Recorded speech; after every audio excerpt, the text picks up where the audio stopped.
ஆண்டவரே, நீராயன் காலடிகளை கழுவப் போகிறீர். அதற்கு இயேசு, நான் உன் காலடிகளை கழுவாவிட்டால்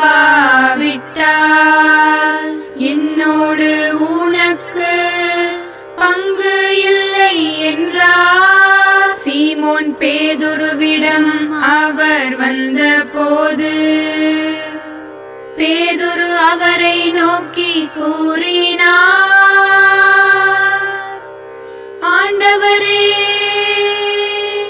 நீரா என் காலடிகளை கழுவப் போகிறீர்.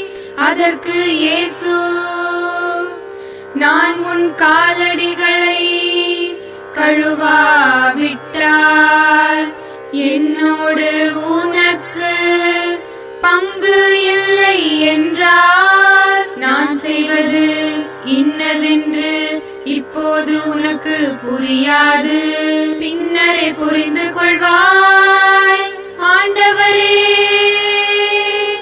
நீரா என் காலடிகளை கழுவப் போகிறீர். அதற்கு இயேசு, நான் உன் காலடிகளை கழுவாவிட்டால் என்னோடு உனக்கு பங்கு இல்லை என்றார்.